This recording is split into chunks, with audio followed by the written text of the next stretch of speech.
Thanks everybody for joining on in today. We will be recording this, so that will be posted and sent out as well in case you have any colleagues that missed us. But today we wanted to do a deep dive into the USDA ReConnect program. This program is currently open and accepting applications. So we wanted to go over the highlights and the rules of the program to be able to help you decide if this is something that you might want to apply for. Next slide, Jarrett. Thanks. So the ReConnect program has been around since 2018, and the federal government just keeps kind of throwing money at it. Right now, it has received even more funding, about $2 billion from between the infrastructure bill and the Consolidated Appropriations Act. So they have lots of funds, and they just keep pushing more funds into it. But right now, there is $1.15 billion available for round 4. So like I said, it's been around since 2018, and right now in this current round that's open is called round 4. And so there's this $1 billion available for loans, grants, or a loan grant combination. It's available for a variety of audiences, and we'll go over who's eligible, what those funds can be used for, and then the service requirement for this program is 100 over 100 symmetrical. So if you are wanting to participate in this program, that's the level of speed that you would need to provide to the home or to a business. And then real quick definition of area, the funding is for rural areas. That this is how they define unserved and underserved. So an unserved area is an area that has less than 25 over 3, and an underserved area is less than 100 over 20. And so those terms will come about throughout the presentation. So just wanted to establish those definitions and that baseline. Thanks, Jared. So who's eligible?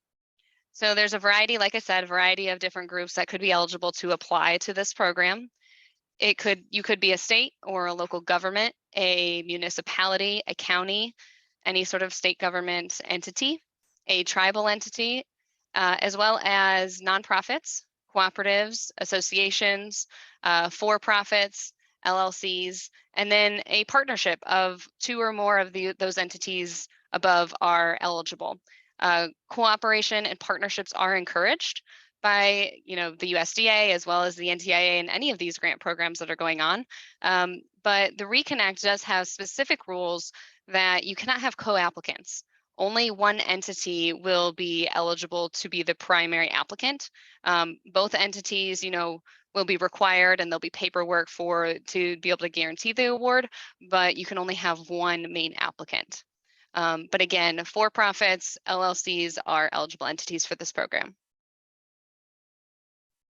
And so eligible service areas for ReConnect, if you're familiar with ReConnect, this acronym PFSA may sound familiar. If you're not familiar with ReConnect, it's one that you should become familiar with. So PFSA stands for Proposed Funded Service Area. And that just means the area that you plan to apply for. And so the area that you plan to apply for funding must have these following 3 criteria. At least 50% of the households in that funding area must be underserved. So that means, again, going back to the definition slide, service speeds of less than 100 over 20. The area that you want to serve, or the PFSA, must be in a rural area, which means to the USDA, a population of under 20,000. Or it could also be an urbanized area near a town with a population of less than 50,000. And the area must also, if you're looking at an area that has received RDOF funds, it may be eligible still for ReConnect funding if that RDOF fund does not meet the minimum standard of 100 over 20. And then there's a list here of ineligible areas for the ReConnect program. So overlapping service areas essentially means, if there's 2 applicants going for the same area and there's overlap in their plans, the USDA might do an RFI and ask you to, change your PFSA or your service area that you're proposing to build on so that there is not overlapping service. They do not want to duplicate funds, and they don't want to duplicate services. So that's, something that's going to be ineligible. Also areas with the other pending applications from the RUS, which is a division of the USDA that is running this ReConnect program. There's also protected borrowers that areas are not eligible. as well as PFSAs that have already received federal funds for that 120 mark. And then PFSA is already supported by ReConnect via past programs or past awards. And those eligible and ineligible areas are available via a mapping tool that the USDA has created. So Jared, if you go to the next slide, I believe this is going to be the mapping tool. So this is really going to be your best resource for determining your eligibility and where you want to complete a project. There's a link in here that, again, will be sent out after this presentation that you can click on that link. It'll take you to the interactive map. There's a lot of different layers in there that you can pick and choose those different categories to see where you're building, what's eligible, what isn't eligible, what might receive priority, that kind of thing. So it's a really good indicator of which area you want to build to. Yeah, I think that's it for that one. Go ahead, Jarrett. So what can you use the funding for? Essentially it's going to be construction. It's building, last mile connections to these rural areas. So whatever sort of costs are involved and needed to build that last mile connection and connect those rural homes. It could be buildings, land, other facilities, improvement to existing infrastructure. That's something we don't always see in federal programs is, upgrades and improving existing infrastructure, but that is covered in this ReConnect program. Purchasing equipment that's needed to basically complete your project and complete your build, as well as acquisitions that are needed to expand and provide broadband service. And then I want to circle back up to the top. Those pre-application expenses are also eligible under ReConnect, and this may not exceed 5% of the total award. And what is new for this round 4 is that 3% of that can be used for an environmental review. So if you are, in an area and needing an environmental review in order to comply with the NEPA requirements that the USDA requires, then you can get those costs covered under the pre-application expenses.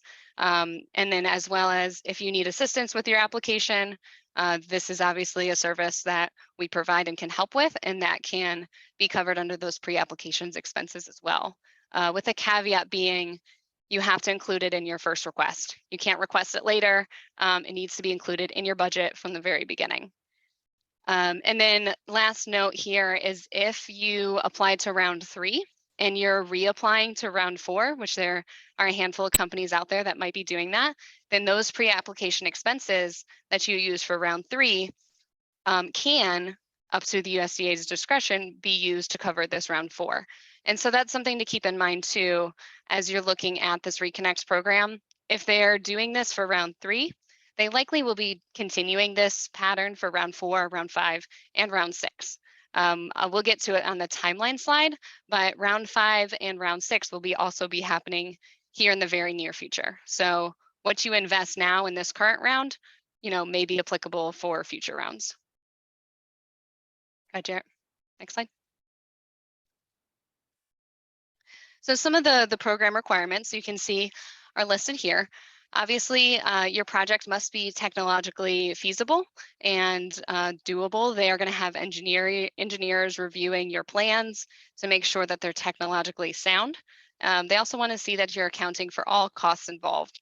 And as for all of our clients, when we assist with these grant applications, we review your budgets to make sure you're thinking of the whole picture. Do you have your permit costs in your budget? Do you have the reporting and compliance, budget line items for post-award? Making sure you're thinking of all of the costs and including everything in that budget when you submit your application so that you aren't out those costs come later on once you receive an award and you have additional costs that you're incurring that you didn't think about during the application phase. Projects must also have a consideration for cybersecurity risks. This is new from round 3 into round 4. They want you to consider what cybersecurity risks are out there. It's pretty vague what those requirements are, but there is a piece that you'll have to acknowledge and address cybersecurity risks. Excuse me. Another challenging piece will be complying with the Build America, Buy America rules. So there's been some discussions and waivers out there for the BABA requirements, but this will be a requirement for the ReConnect round 4.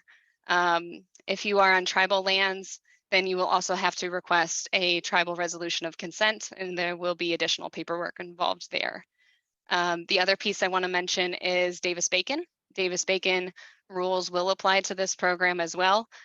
So as you're thinking about applying, yes, it's government money, but it comes with some red flags and some challenges that may need that may cause like a few headaches. For example, BABA, the Build America, Buy America, and then the Davis-Bacon requirements.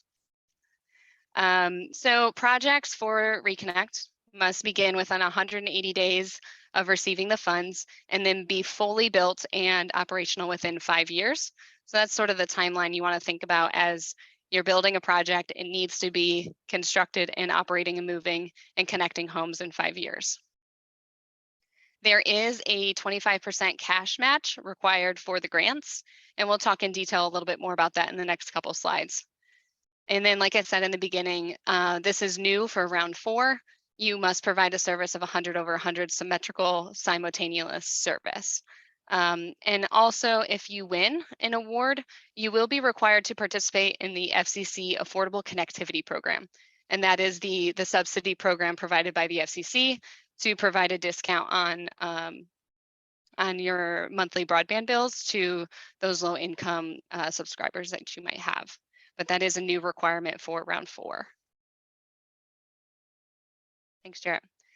And so this is just a quick slide. I'm not going to go into too much detail on Build America, Buy America, but this slide will, be sent out. This is a requirement for the ReConnect program. And so as you're thinking about which vendors to use, you'll want to consider, these projects and materials must be fully produced in the United States in an eligible country. So you can see there, iron and steel products, manufactured products, and a lot of those materials need to be mainly produced here in the United States. There is a waiver that you could potentially apply for the BABA requirements. The waiver qualifications are, you can qualify to apply for a waiver if the cost difference is unreasonable, if the domestic materials are not available, or if it's impractical or not in the public interest. If it costs too much to be able to buy a domestic product, you can solicit and apply for a waiver.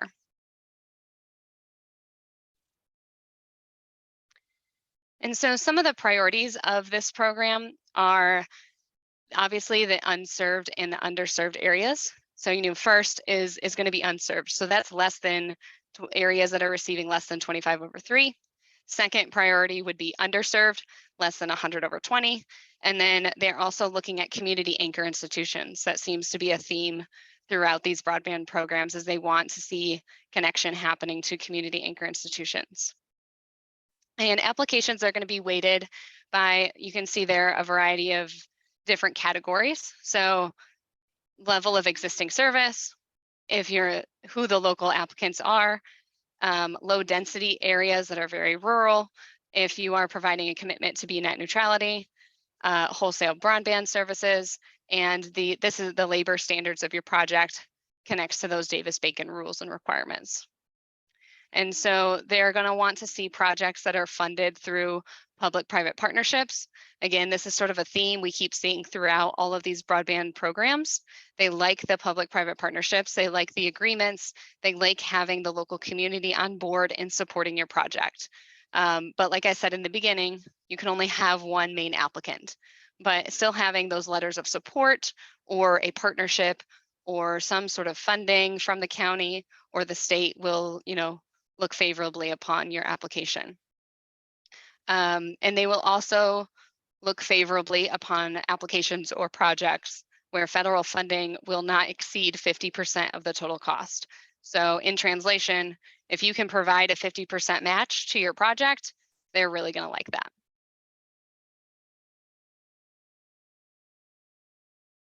There are also these 4 priority communities, and some of these priority communities will get you extra bonus points on your application as they go through and score. So if you are a tribal entity, a tribal government, you would be a priority community, and tribes can certify their areas as being unserved or underserved. If they have specific data for that tribal area, they can submit what those services are to be able to demonstrate their level of need. Also, socially vulnerable communities are going to be a priority. If a community scores 0.75 or higher on the CDC Social Vulnerability Index, then you would be a priority. A lot of those areas include US territories and Hawaiian census tribal areas. In addition, if your area is considered colonia, this is a new definition to me, but colonia areas have been identified since 1989 by local governments, and they have to, in order to qualify, you'd have to be lacking portable water, safe housing, adequate sewage, and roads and drainage. And then the last priority community are persistent poverty areas. These are areas in the country where 20% or more of the population have been living in poverty for over the past 30 years. So again, using that mapping tool will be able to help you identify where these priority communities are. There are a lot of different layers to that mapping tool. You can click and look around at your PFSA, your proposed funding area where you want to provide service, and see if any of the areas you're looking at fall into these categories. Thanks, Jarrett. And so now we're going to take a look at, there are 5 different funding categories that you can apply to. So you can see starting at the top, there's the 100% grant. And so the USDA has set aside $150 million for that category. So that means if you're looking at an area that is 50% unserved, meaning less than 100 of 20, and you want to apply for a grant, you can apply to a grant to this category. There's 150 million available for those projects. Then moving down the line, if you are looking for a loan, there is 150 million set aside to be able to apply for a loan. If you're looking for a 50-50 combination, there is up to 300 million available for that category. If you are a tribe, a colonia, or a disadvantaged community, which I just talked about on the slide before, there is 350 million available for projects in that category. And then finally, if you are looking for a full grant for 90% of your service area being less than 100 over 20, there's up to 200 million available for that category. So there's obviously these 5 categories, and they have said that they can and they have the ability to shuffle the funds around. So let's say they get a lot of applications for grants or for loans, and they want to shuffle funds around based on the demand. They do have that flexibility, but at the moment, these are the 5 categories that they've designated and the funds they've set aside. When you do apply, you will have to pick and identify which one you're going to be going for. And it's not like you can pick one and then change it later, or pick both and just see what happens. You will have to pick one and kind of run with it. So here's a little bit more information about those different funding categories. So like I said, the grant, if you're applying for a grant, I know it says 100% grant. That's sort of what the language is that they use for it. It's a full grant. You're not applying for a loan. You're not applying for a combination. You're applying for a full grant. You can ask for up to 25 million in that grant. Now, in this case, where you will be serving at least 50% of the service area is below 100 over 20, then that would fall into this bucket, and you would have to bring a 25% cash match. So that would be for that program. I'm going to skip the tribal one just for a second and jump to the PFSA with 90% underserved, because this is sort of the same scenario. But if you're funding an area that 90% of the area is less than 100 over 20, then you can apply for, again, a maximum award of 25 million, but no match is required. So if you're applying to a super rural area where their speeds are very low and 90% of those speeds are below that 120 mark, then you don't have to provide a match. So that is a new component to this round 4 and is interesting of note. So jumping back up to the tribal, colonial, and vulnerable communities, again, this is a priority area for them, and they have designated, these are difficult to reach areas. So again, the maximum award is 25 million, but no match will be required. Again, interesting note, grants with some matches and some no matches. Then moving over to the 50-50 loan grant, maximum award would be 25 million for the loan, 25 million for the grant. And that loan interest rate is set at the US Treasury rate. These applications are scored competitively as well as the grants. But then what's interesting is the 100% loan piece. You can ask for more funding and up to $50 million with a interest rate of 2%. And these are non-competitive and they are on a rolling basis. So I know loans might not be the most desirable, but you can ask for more money and it isn't competitive. But the grants will be competitive. So the PFSA, which again is the area you want to build to, the service area that you want to provide, there's some exceptions. This sort of just elaborates on that match piece. So categories that don't require matching funds are going to be tribes, colonial areas, persistent poverty areas, socially vulnerable communities, and if you're in those 90% of unserved PFSAs, and that will not require a match. And then the next piece is the FAR level 4 exceptions. Working in the government space, we are very familiar with all the acronyms, and I have so far on my list 2 favorites. One is the GUMBO program, which is the state of Louisiana broadband program. They call it's the GUMBO program. And then this FAR is my second favorite acronym. FAR stands for Frontier and Remote. And so obviously, Frontier and Remote is very far away. So it's just a very fitting acronym. But if you are looking for a project in the frontier and remote areas, you can request up to 35 million because they are far away, and they obviously will require some more funds to build to those hard to reach areas. And so these areas, again, can be identified on that ReConnect mapping tool. So if this is something you're interested in, highly recommend you go check out that mapping tool to try to find an area of interest. Thanks, Jarrett. So applicants for the grant must provide 25% matching funds. These must be cash matching funds, and matching contributions can only be used for eligible purposes. And what is new for round 4 is that the USDA now permits awardees to deposit those matching funds on a rolling basis. That was not the case before, but is now. And so this can be coordinated with receiving your grant funds, and it allows for greater flexibility for the ISP to be able to, provide matching funds as you go. You don't have to have the full 25% upfront. Grant funded assets cannot be used as collateral if loan funds are used to make the match. So that's just a little side note about match funds. Thanks, Jarrett. So the application process is dense. Yesterday, the USDA posted a 324-page application guide. So there is a lot of requirements in order to apply to ReConnect.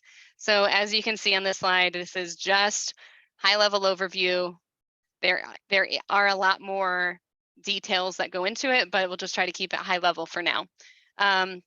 So some basics, you'll have to have a unique identity identifier, or a UEI number. If you're familiar with the DUNS number, this is, along those same lines. It's just another specific number kind of delineated from the DUNS number. You'll have to register in their application portal. You'll have to have various company documentation, noting your service history, your subscribers, any partnerships, that kind of thing. And then, as you've seen probably with other broadband grant programs, you'll need an executive summary. An engineer will need to approve your network design. This piece is different than other broadband grant programs. It has to be a certified PE approving your network design. You'll have to have a timeline for your build out with milestones. You'll need to submit a map and a narrative to go along with that. Potential environmental impacts. Like I said, ReConnect follows the NEPA requirements. And so there is a hefty environmental requirement to the ReConnect program. And you'll have to be able to demonstrate that you are ready to run a broadband network successfully with a proven track record. And then some financial documentation that I like to point out to people is that you will need to have an irrevocable letter of credit as well as audited financials. Audited financials is usually the sticking piece for a lot of small ISPs. They are looking for a 2-year comparative audit that needs to be certified by a CPA. And so this is usually one of the biggest hurdles that I talk to people about, since having audited financials is not part of some rural small ISP businesses. So that is a challenge, and it's also a time-consuming requirement. You'll also have outstanding, if you have any outstanding obligations, you'll need to note that to them. You'll have to provide evidence of sufficient funding and a financial pro forma form, which we see often with broadband grants, any sort of capital sources or capital investors that you have. And so when we send this out, there is a link here on our website. We have a ReConnect application checklist. This is a complete document that goes through all the application requirements, as well as lists out sort of a little paragraph on which each one means, to be able to help you prepare your applications. This document will be updated as we go through the 324-page application guide that the USDA posted yesterday. So be patient with us as we update that document. But that document, as well as ours, can sort of help you figure out what you need in order to apply to this program. Thanks, Chair. So ReConnect applications, as you can tell, are complex and time-consuming. The application window is open now and is open for a period of 2 months. So it's open from September 6th until November 2nd. So it may seem like enough time, but if you look through the application guide and our checklist, they do require a lot of information.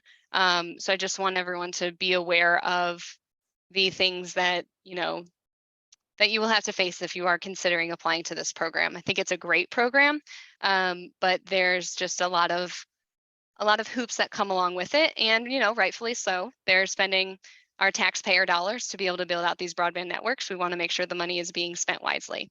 So we've identified for you here some early steps and things you can do sort of right away to get the process started. Verify your online registration, your DUNS number, your UEI numbers, make sure all of your registration is current and up to date. Start those comparative audits. If you do not have them, you will need them.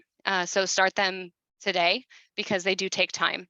Another thing you can start doing today is getting quotes from your vendors to be able to start building those budgets. Also starting an environmental review, looking at where you're planning to build and what environmental challenges you may be facing. Determining any permits that you might need for your PFSA and getting your permit sort of plan in place. And then the other piece that can take a while is the irrevocable letter of credit from your bank. So that is another challenge that usually takes some time. So those are the items we encourage our clients to start with as soon as possible if you're considering applying. And then some application tips. The capital investment workbook must be entered manually into the site when you're applying. And so that's just a specific component into the application, but it's time consuming. They encourage you to constantly save. There's a lot of data entry. The portal can sometimes be a challenge. So something to keep in mind. And unfortunately, there are no waivers for the irrevocable letter of credit. So that is something that they are holding strong and firm to, that they are not accepting waivers for. Some information can be entered into the application site, and so they encourage you to save often. I've heard that the application portal can be a challenge, and I've seen it, and it just takes a lot of time. So anticipate that and do not wait until the last minute to submit your application. And so here's sort of our timeline of the ReConnect story. In 2020, the FOA stands for Funding Opportunity Announcement. These projects were announced for round 3. Who won round 3 has been announced, and I anticipate if there's going to be any more announcements, I think they would have already been made by now. But right now we are in FOA 4, so that means round 4. And the rules were released in August. And like I said, the application window is open as of yesterday until November 2nd. And then FOA 5 and 6 meaning rounds 5 and 6 for additional applications, will be announced later this year. So if you are thinking about applying to round 4, you do that investment, you put in your application, and you don't win, you can reuse that application, maybe make a few minor tweaks or adjustments depending on situations, but you could use that application and reapply for round 5 or round 6, or even save that application for your BEAD application once BEAD comes down the road in the next year or so. So it is a lot to get all of this information together and put forth an application, but it's not a one and done sort of deal. You can reuse it for other opportunities. And ReConnect funds will be available until they are expended. And in the last year, all I've seen is them dumping more money into this program. So I am not Congress, I do not have any promises, but I just see the patterns and they keep funneling money into this program. And so that's what I anticipate will happen. So if you're thinking about applying, just want you to know that there will be more opportunities down the road. If you're not ready right now, that's okay too. Maybe you'll be ready come round 5 or round 6. A couple of notes about this program that are interesting and different.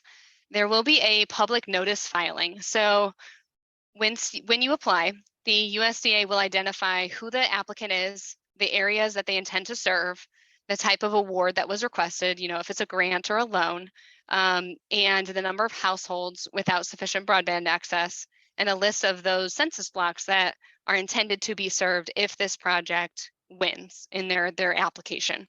Now, those notices will be posted on the USDA website.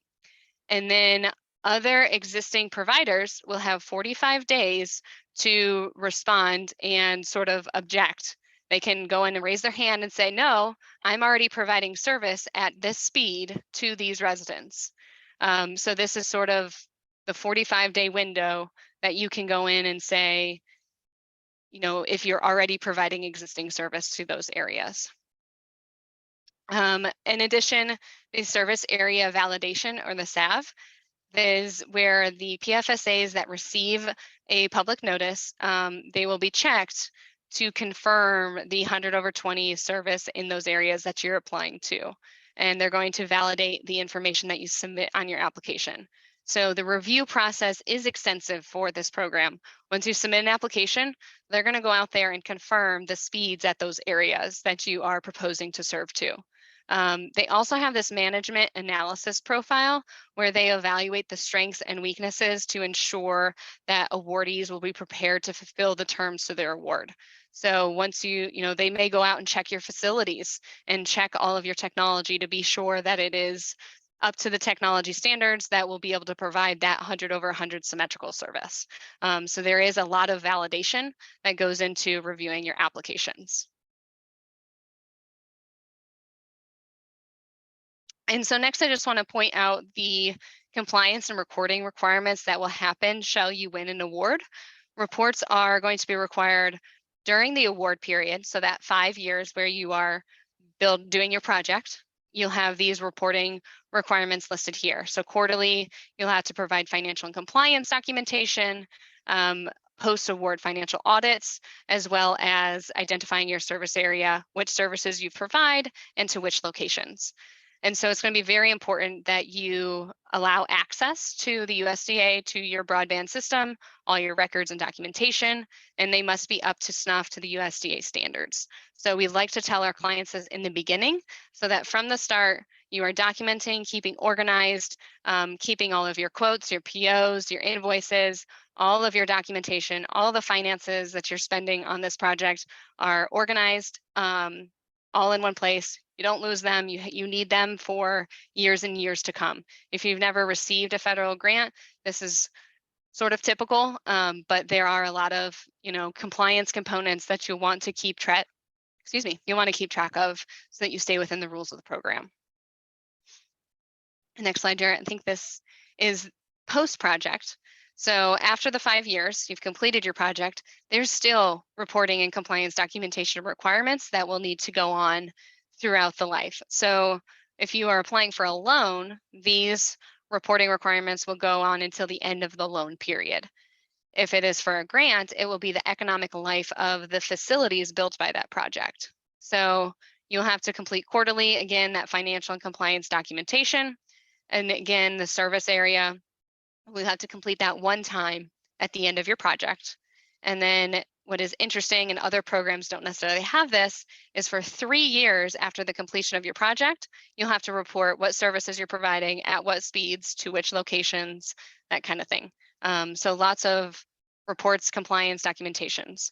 As people are applying to these programs, we just want to make sure our clients understand the whole picture of what would be involved with actually winning a grant. So hopefully this provides some color into that. And so this is getting, wrapping it up, bringing it in full circle. We presented you with a lot of information of how to apply, as well as, what happens after you win. And we want to just shout out what Widelity can help you with. We are a consulting group that is here to help you with this process. We can help you identify if you qualify for a grant, and if you are an eligible entity, if the area that you're applying to would be eligible under the program rules, help you prepare that documentation. What do you need to get together? We can help guide you through that process. That's what we do for our clients every day. As well as the grant application. We write and submit grants on behalf of our application, or on behalf of our clients. We're currently doing that for the NTIA Middle Mile project, and we will be doing this for the USDA ReConnect. The minimum request of 100K is not necessarily in lines with our services. It's just saying that when you apply for a grant, you have to apply for a grant that is at least 100K according to the USDA rules. I think that would probably be pretty easy for anybody trying to apply for a grant for these rural areas, but just putting that out there. And then Widelity can also help you post-award. Shall you win a grant? We help with the invoice reimbursement, strategy consulting on where to spend your funds if you need that, adjusting your budget, any compliance and reporting documentation that are needed post-award, all those reports that we just went through. All that compliance documentation, reporting work is within our wheelhouse, and we have helped clients receive up to over 400 million thus far in reimbursements from other federal programs, and we are slated to be on track for over 2.5 billion by 2024. So we have a large practice, handles lots of funds, and we can help support you in this ReConnect grant process, shall you need it. So I just did a lot of talking. I know I threw a lot of information out there about the ReConnect program. It is dense. We tried to consolidate it and leave it as high level as we could, but want to throw it out there if there are any questions in the audience about the ReConnect program. Brooke, great job. If we have any questions, we don't have any questions right now in the chat. And my fear of unmuting everyone because maybe someone has office noise or something else going on and an ambient noise. So if you have any questions, go ahead and throw them in the chat, or if you want to just ask Brooke out loud, we can go ahead and unmute you. If you just want to, you can ask me and I can unmute you. And if we don't have any questions, we can just move forward, Brooke, and you can share with people some more important information, some of the documents that we have together, and also share how people can kind of get in touch with you. And then I can wrap up talking about the post email that they'll get that has tons more information regarding ReConnect. Yeah, absolutely. So I'm going to go on to the next slide. And if you have, hold on one second. There's a question in we're chat. Getting them. Pricing of services, any guidelines? Are you referring to pricing of Widelity services or other vendors as you're looking for, maybe equipment or service vendors? And I think everyone can just unmute Broadband themselves. services. Okay, but broadband service, yeah. Sure. So any guidelines as far as pricing for broadband services? Caitlin, if you can think of anything, please feel free to jump in, but I don't think there is necessarily any guidelines out there for setting a price funded by requirements. I do know that if you win an award, you will have to participate in that ACP program, which is that $50 a month off for those low income houses, and they have to participate in that. But as far as any specific requirements, I don't think there is, but we can take that one as a homework item and see if we can find an answer for you. nothing's coming to mind at the moment of having a specific requirement. Some of the other programs, you know, do sort of have those requirements of and having it be a fair and reasonable price that, you know, is competitive for the area. Caitlin, I see you popped in. Did you find an answer for us? I just wanted to get a quick clarification. Do you mean pricing of the broadband services? Yes, that's what they wrote. Okay. So I believe that there are some guidelines about it being competitive, so it would probably be good to research kind of what is typically available either in that type of area or what is already being offered. So that might be a good place to start. And I'll look around and see if there's any more specific guidelines. Mm-hmm. Thank you, Caitlin. And ACP will definitely be a requirement. Mm-hmm.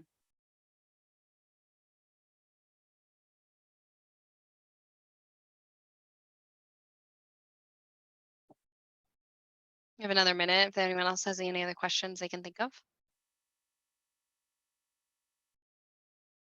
And if not, that's okay. I am here, and then once we get to our last slide, you'll have my contact information. Feel free to reach out to me anytime if you have specific company information, specific company questions. We'd be happy to talk about that. You have a Pricing. question? Yeah, you see it. Okay. Yeah, I got it. Pricing of Widelity services. So as we talked about, those pre-application expenses are covered in your application. The way we price our projects is, you know, we just want to get paid for the work we do. We will submit you a proposal that outlines what we are committed to do for the project, has a scope of work. You know, these are the narratives that we're going to provide. We can submit your application for you in the portal, and we do it by, you know, number of hours times our billing rate to give you a flat fee of how much it costs to apply.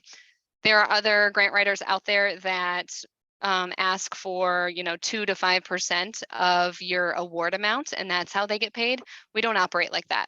We just want to simply get paid for the work that we do and be able to pay our people of, you know, fair and reasonable wage. So we will, if you're interested in our help for applying to the program, we can have a conversation. I'll put together a proposal that outlines the scope of work, everything we would do, and what that price would be.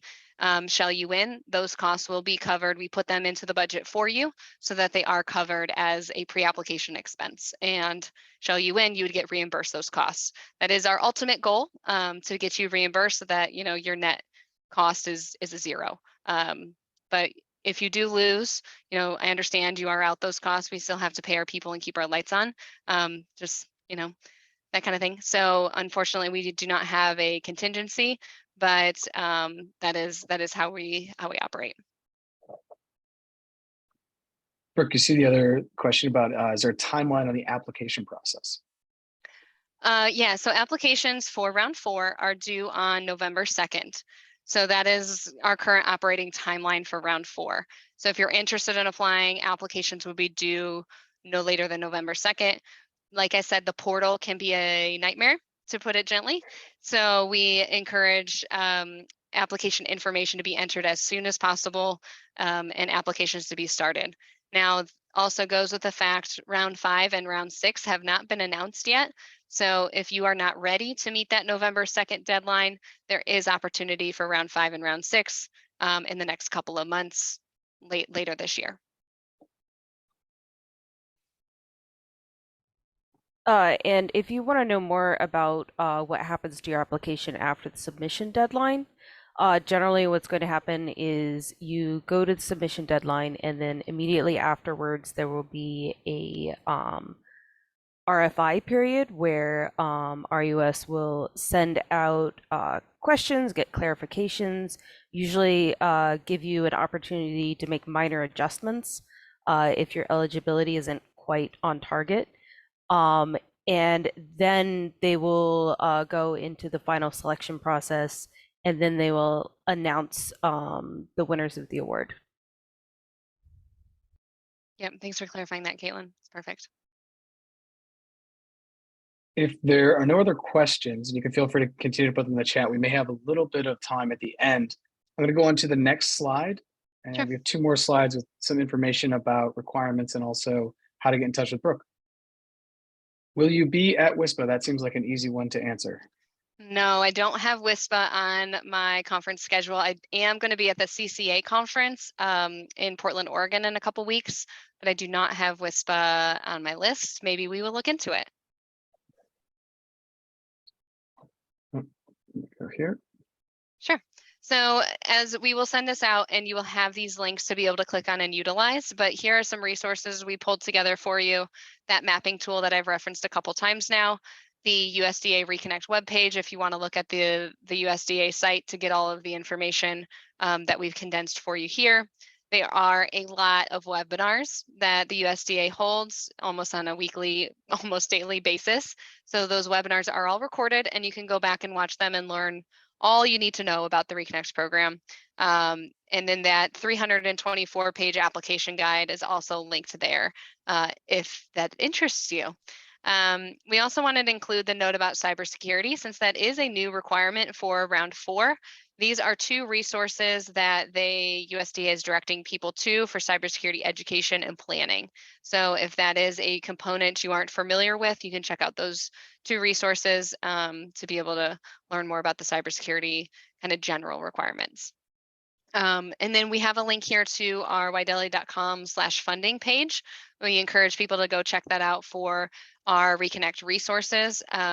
We have a program information PDF that basically details everything we talked about here today, but in more detail in a nice, clean, summarized document, so you can have all you can ever want to know about ReConnect in one place and do not have to read the 50, 60 some page rules that the USDA submits.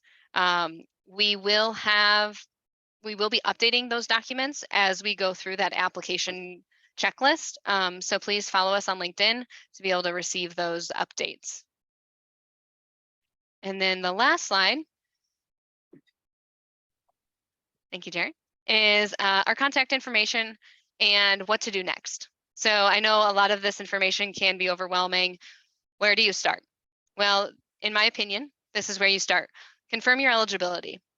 Verify that your company is eligible and then your project is going to be eligible. Look at that mapping tool, see which areas you want to serve and see if it fits within the ReConnect map and be able to start designing your project and try to get a feel for where you want to go and what you want to build.